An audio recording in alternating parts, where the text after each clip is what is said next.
Saudações, sejam bem-vindos ao Integrity Videocast. Hoje temos como tema a participação da mulher na ciência e política em Moçambique. Para entendermos e desenvolver este tema, convidamos a professora Isabel Casimiro. Professora Isabel Casimiro é pesquisadora, acadêmica e ativista pelos direitos humanos das mulheres. Professora Isabel Casimiro, bem-vinda ao Integrity Videocast. Quem é Isabel Casimiro e como é que se tornou a figura de referência no feminismo?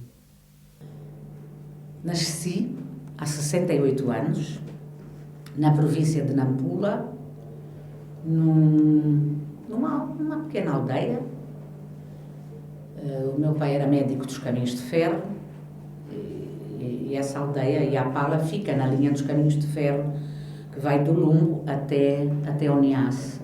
Então eu nasci aí, nasço numa família privilegiada, e eu digo privilegiada porque é uma família de pessoas brancas, meu pai médico, minha mãe tinha estudado medicina mas nunca terminou, ela em Iapala não trabalhava, começou a trabalhar em Nampula, uma família com 5 filhos, nós somos 3 rapazes, éramos, e duas raparigas, privilegiada também porque eu tive a oportunidade de estudar.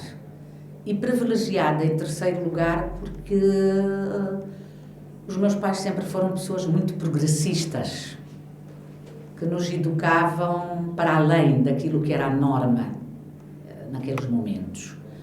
Nós fomos educados com muita liberdade, mas responsabilidade também. E tivemos uma educação democrática, antirracista, num contexto colonial.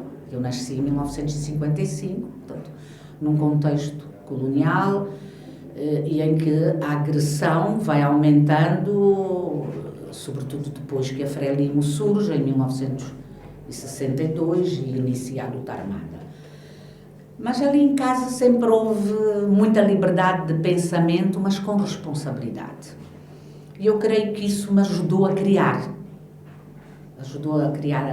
a minha maneira de ser, sobretudo a minha rebeldia, porque eu lembro-me que naqueles tempos, não é? Quando havia encontros, ou havia jantares, ou havia festas, nós sabemos que as mulheres ficam de um lado, os homens ficam do outro, e eu sempre gostava de ir para o lado onde estavam os homens, porque achava que as conversas eram mais interessantes do que as outras conversas sobre crianças, sobre educação, sobre empregadas domésticas, etc. Então, eu creio que a educação familiar foi extremamente importante para mim, não é? E depois eu apanhei aquele período imediatamente anterior à independência. Eu estava a estudar aqui, na então Universidade de Lourenço Marques. Naqueles anos só havia universidade aqui em Lourenço Marques. Eu vim estudar em 73 e estava a estudar História. Nós não tínhamos muitos cursos na altura. E vou de férias, os meus pais ainda estavam em Nampula, e acabo por me envolver com a Frente de Libertação de Moçambique, com todas aquelas atividades que havia. E depois dei aulas. Eu comecei a dar aulas em 1975. Não posso dizer que fui obrigada, porque me perguntaram, não é? Mas foi quase que você tem o dever revolucionário de dar aulas, e eu dei aulas durante 2 anos e voltei a estudar. Continuei com o curso de História, que era um curso que já estava completamente diferente, mudado, não é? E quando chegou o momento de eu fazer a monografia, nós só tínhamos bacharelato, só tínhamos 3 anos. Eu ia estudar o papel da educação durante a luta armada. E foi o diretor do Centro de Estudos Africanos, onde eu fui trabalhar em 1980, que sugeriu que eu pesquisasse o papel das mulheres durante a luta armada de libertação nacional.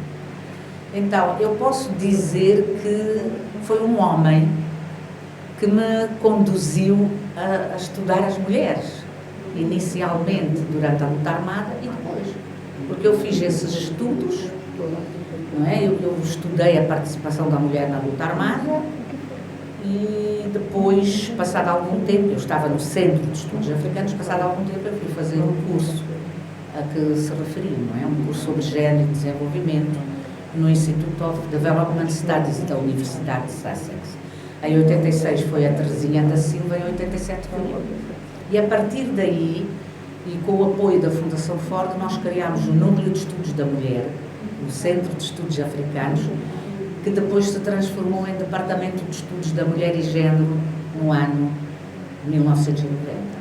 Então, quer dizer que para se tornar uma figura de referência no feminismo em Moçambique, foi através da motivação que recebeu com Artino Bargaça. Foi através deste que depois conseguiu seguir o caminho para poder advogar sobre as mulheres. Eu creio que sim. Essa pesquisa que eu estava a falar, né, essa organização WILSA, era um projeto dentro do Centro de Estudos Africanos. Em 2000 é que se transforma numa organização. Né? Essa pesquisa de nível regional começou com 6 países na África Austral e depois 7. Estava a pesquisar sobre os direitos humanos das mulheres. Qual era a situação dos direitos humanos. Então, houve um conjunto de circunstâncias que me levou, a mim e a toda uma geração que trabalhou connosco, a preocupar-se com a questão dos direitos humanos.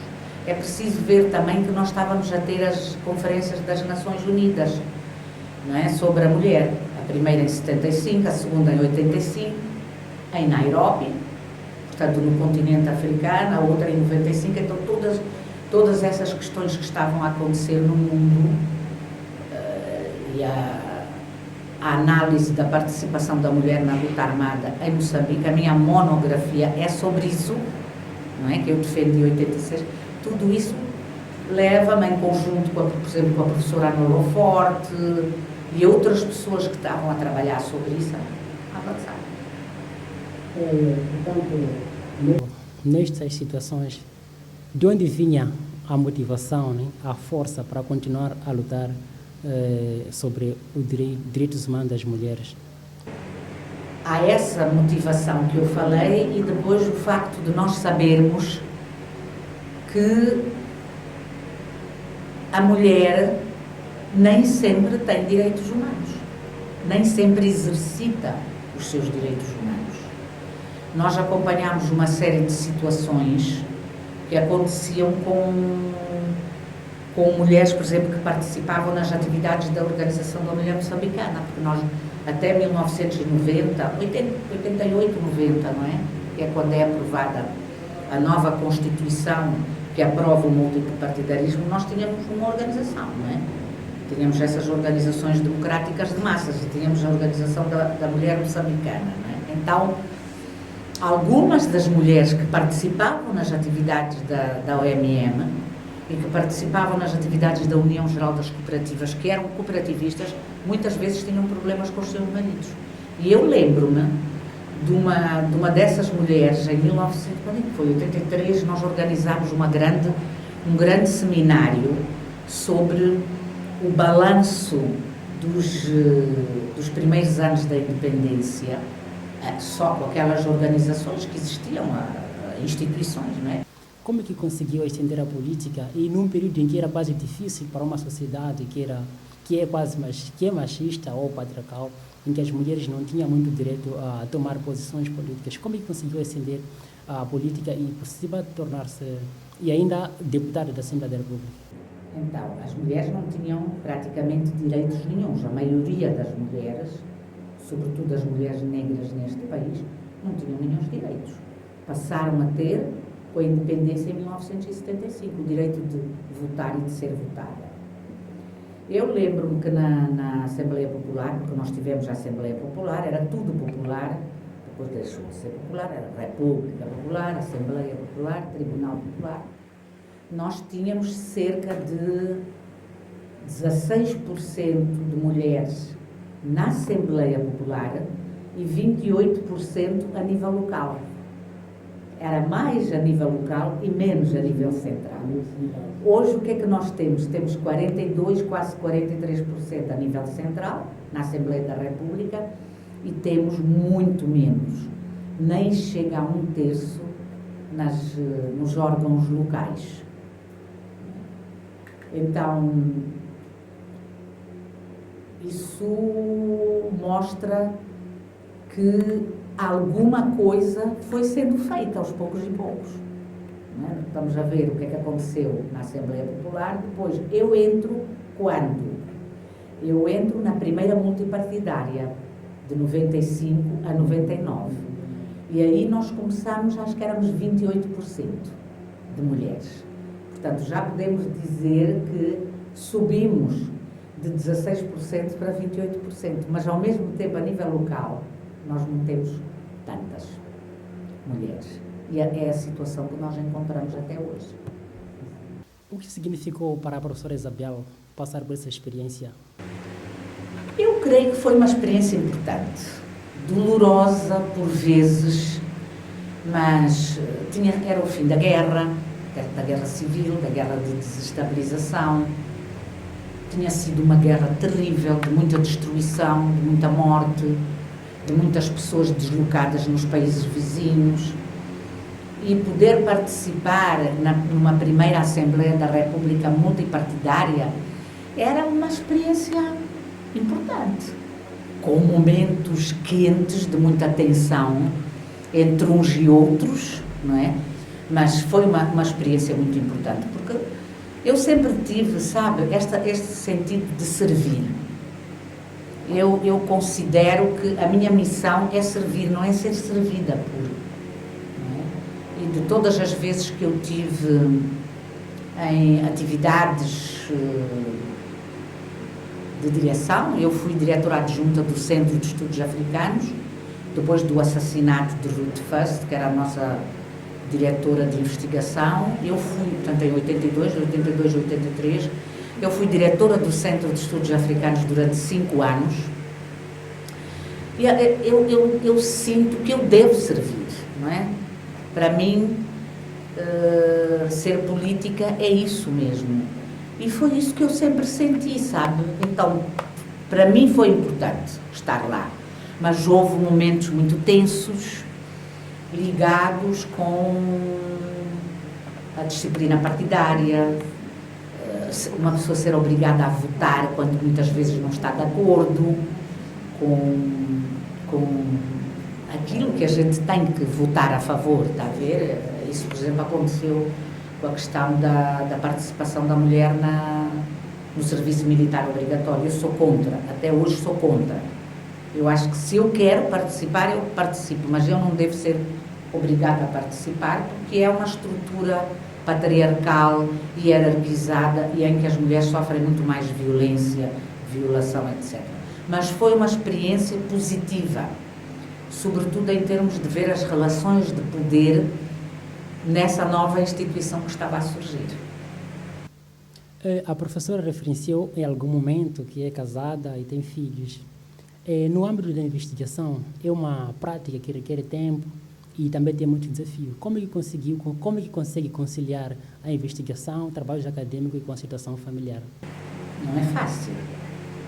Nem sempre é fácil.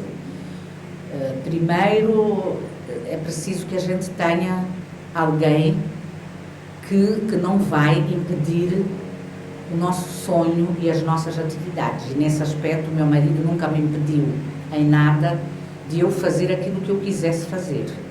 Não é? Havia um momento que eu coordenava a Wilsa, que eu tinha que sair muito, porque nós tínhamos, a coordenação era no Zimbábue, em Harare, e pelo menos 2 a 3 vezes por ano eu tinha que visitar, tinha que ir lá para fazer reuniões, ou num outro país da região. Então, esse é um aspecto importante, quer dizer, é nós termos alguém que não nos vai impedir de realizar o trabalho. E depois é preciso conseguir que haja uma maior divisão de tarefas, o que nem sempre é possível. Eu também fui beneficiada pelo facto de ter uma mãe, mas a minha mãe trabalhava fora de casa, e uma sogra que vivia connosco e que nos apoiou. Às vezes, quando eu tinha que sair, a minha sogra ficava com as 2 filhas, porque nós temos 2 filhas, não é? Então, beneficiámos disso. Quer dizer, por um lado, se alguém tinha que sair, o outro ficava em casa, não é? E também o facto de eu ter a sogra em casa, não é? De poder contar com ela. A nossa sociedade tem um preconceito sobre as mulheres, né? Apesar de existir ONGs ou organizações da sociedade civil que estão a tentar dirimir este processo preconceituoso. Eu queria perguntar o seguinte: existem funções que as pessoas dizem que não é reservada para mulheres, somente a política e outras funções. Como é que conseguiu vencer a esses estereotipos que a sociedade impõe para uma mulher? Pelo exemplo, não é? Eu acho que, para já, eu acho que não há funções que estejam reservadas apenas a mulher. A única função que está reservada a nós é ter filhos e amamentá-los. E que nenhum homem até agora conseguiu trazer filhos no seu ventre e amamentá-los. Pode dar biberon, mas amamentar não pode. Então, de resto, eu creio que nós já provamos que somos capazes de fazer tudo. E fazer tão bem, e às vezes até melhor. Mas nós vivemos numa sociedade patriarcal, numa sociedade que segue o modelo masculino e que é prejudicial para nós, como é prejudicial para os homens também, porque essa sociedade implica que o homem tem um determinado papel, e se ele não tem esse papel duro de provedor, ele não presta para nada. Não é? A sociedade não incentiva que a gente partilhe. Portanto, não é fácil. Não é fácil. Eu lembro-me que havia alturas em que as pessoas diziam que eu dava pancada no meu marido. Porque havia um momento em que eu aparecia muitas vezes na televisão, nem toda a gente queria aparecer, a televisão começa, não é? naquela altura, e eu às vezes aparecia. O meu marido, que era juiz, ele já está jubilado, ele nem sempre aparecia. Então eu lembro-me que corriam coisas por aí, não é? Como, por exemplo, aquela questão de que eu sou Isabel Casimiro, ele é João Carlos Trindade, e de o chamarem o senhor Casimiro, não é? Porque as pessoas entendem que eu tenho que ter o apelido do meu marido, que não tem nada a ver com as nossas tradições aqui, não é? Isso é algo que veio com a colonização e com as religiões. Então, a única, eu não posso dizer isso, no meu caso, eu creio que foi o trabalho, foi o exemplo. E, por exemplo, eu não posso dizer que eu tenha tido muitas dificuldades na minha vida profissional como mulher. Mesmo quando eu tive que assumir responsabilidades.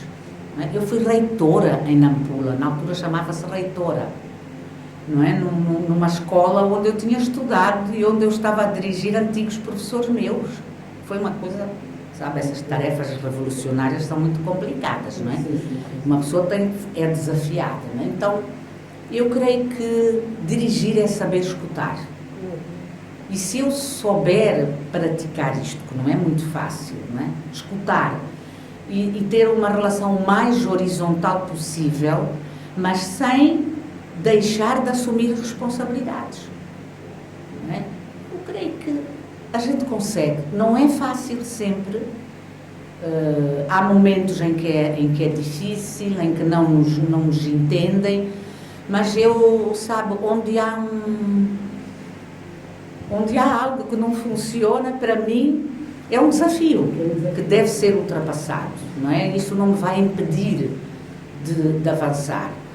E outra coisa que eu acho que me ajuda é que eu vou aprendo com todas as pessoas, sejam elas quais forem, não é? Não vou aprender só de quem eu penso que está acima de mim.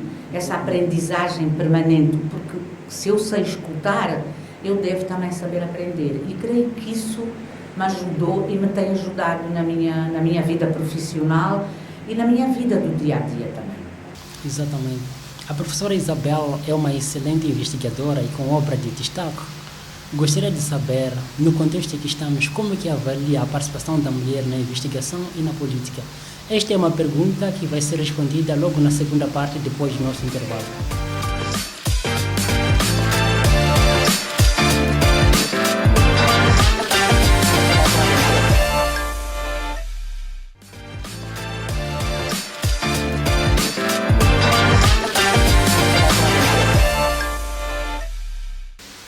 Voltamos à segunda parte do nosso programa Integrity Videocast.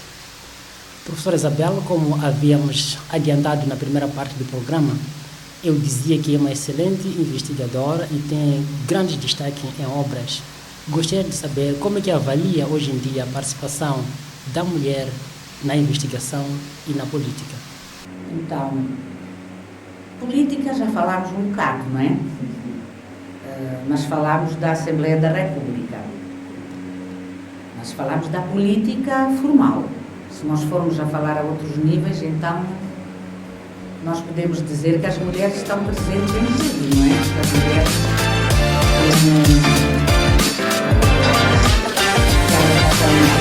fazer milagres em casa, para pôr comida, as mulheres que participam nos órgãos locais, que participam em várias organizações formais ou informais, essas também estão na política, em certa medida. Agora, a política formal, nós falamos da Assembleia da República, nós hoje temos 50% de mulheres ministras, não é?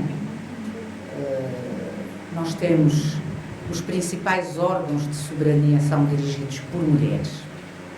Podemos perguntar o que é que isso significa, não é? Mas a verdade é que as mulheres estão lá. E eu já disse isso noutros contextos, eu creio que isso é importante.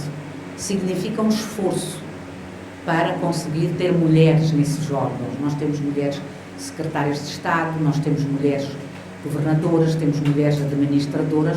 Eu ainda me lembro quando havia uma administradora na Zambésia e todas as dificuldades que essa administradora tinha, porque não é fácil, sobretudo ou quando você exerce o poder corpo a corpo, não é? Porque a nível central não é a mesma coisa que a nível local, e é por isso que muitas vezes as mulheres a nível local não conseguem, têm mais dificuldades, não é? Então, há um avanço, é preciso mais, é preciso que todas as instituições e que essas mulheres que estão no poder advoguem mais pelos direitos humanos das mulheres, mas eu creio que isso é importante, é um dado importante que nos possibilita exigir delas o seu papel, não é? Porque cada pessoa que está com cargo de poder faz uma declaração de honra, não é? Que vai servir a pátria, o governo, etc, etc. E é isso que nós temos que exigir, porque nós temos legislação, nós assumimos toda uma série de compromissos a nível internacional e é preciso fazer com que tudo isso se concretize no trabalho que nós realizamos. Eu falo da Procuradora-Geral da República, eu falo da Ministra da Justiça, eu falo da Ministra dos Combatentes, nós temos a Presidente do Conselho Constitucional, a Presidente do Tribunal Administrativo, nós temos mais quem? Ministra da Justiça, já falei. Então nós temos Presidente da Assembleia da República, nós temos mulheres em todos esses setores, Ministra do Interior. Então, é importante que nesses locais se defendam os direitos humanos das mulheres. Nós somos a maioria neste país, somos 52%. E sofremos uma violência pelo facto de sermos mulheres para além de todas as outras violências. No caso da ciência, avançamos. Quando eu me lembro como é que era nos meus tempos, não é? Desde o tempo colonial até depois, há muitos avanços. Agora, depende de que ciência estamos a falar. Quando eu me estava a preparar para vir aqui, eu fui procurar artigos, pesquisas que foram feitas sobre mulheres na ciência. Nós podemos ter hoje até mais mulheres em certos cursos, mas noutros cursos não temos tantas mulheres. Vamos ver engenharias. Até hoje nós ainda não temos o mesmo número de mulheres. Ainda é um número muito reduzido. Muito reduzido. Nas tecnologias, aquilo que se chama STEM, não é? Sciences, Technologies, Engineering, Mathematics, nós temos menos mulheres. Portanto, ainda há um desafio em alguns setores. Em tempos de conflito, recentemente em Cabo Delgado, as mulheres têm sido vítimas, sendo maltratadas e torturadas por supostamente estarem a colaborarem com terroristas. Gostaria de saber o que as mulheres, no contexto da proteção de seus direitos humanos, deveriam fazer para dirimir esta situação. Então, em situação de conflito, as mulheres são sempre aquelas que são as mais prejudicadas. Porque em situações normais, nós já sofremos uma discriminação. Agora imaginemos numa situação de conflito entre duas partes, não é? As mulheres são sempre troféus de guerra de um lado e do outro. Portanto, as mulheres sofrem, no caso de Cabo Delgado, por causa dos insurgentes, mas depois também podem sofrer porque são consideradas colaboradoras dos insurgentes. Algumas até podem ser, mas nem todas são. Então, fica muito complicado para essas mulheres. O que nós temos estado a fazer, eu digo nós, são várias organizações, é pesquisa sobre a situação das mulheres na guerra. A própria Universidade Joaquim Chissano também tem feito pesquisa sobre isso. Nós estamos a fazer pesquisa no Centro de Estudos Africanos. Há imensas organizações, instituições que estão a fazer pesquisa e a mostrar qual é que é a situação e como é que as mulheres são afetadas pela guerra e o que é possível fazer. Não é? Porque elas sofrem no palco da guerra, elas sofrem quando são deslocadas, portanto perdem o seu espaço, vão para um espaço que lhes é adverso e estão sem os seus maridos, porque elas muitas vezes viram os seus maridos ou os seus familiares a serem assassinados, portanto já sofreram tudo isso e depois vão ficar num espaço que não tem condições absolutamente nenhumas e onde mais uma vez elas vão sofrer, porque para obter comida ou para conseguir qualquer coisa, elas têm que se submeter aos desígnios dos responsáveis dos campos. Muitas vezes elas são assediadas, elas são violadas, não é? Para conseguir um determinado número de coisas. Então, nós estamos a chamar a atenção para isso, porque é preciso que todas aquelas pessoas, sobretudo homens, que são responsáveis dos campos de deslocados, ou que tenham qualquer outra tarefa ligada com as mulheres que estão deslocadas, essas pessoas têm que ter lições sobre direitos humanos, como tratar esse tipo de pessoas. Apesar de existir os direitos humanos, a sociedade, em particular, podemos assumir, os homens tentam ignorar os direitos humanos das mulheres. O que as mulheres estrategicamente devem fazer para não passar dessa situação? Então, eu creio que, em primeiro lugar, é a sociedade que deve educar. E essa educação vem desde a família até todos os outros espaços, as confissões religiosas, a escola, os locais de trabalho, que devem ser pautados pelos direitos humanos de todas as pessoas, de mulheres, de homens e pessoas de outras sexualidades. Eu sempre acho que o melhor é ser através do diálogo, educar através do diálogo, mostrar que mulheres e homens são afetados por esta sociedade e que só trabalhando juntas e juntos, né, em cooperação, em solidariedade, é que nós vamos conseguir ultrapassar este tipo de situações, que não são fáceis, porque se um homem não pratica esse modelo de homem duro, violento, a sociedade vai dizer que ela é uma Mariazinha, não é? Então, não é fácil o homem ter uma atitude diferente. A ver, aquela organização. Isabel é considerada uma das primeiras mulheres de Moçambique a assumir-se como feminista.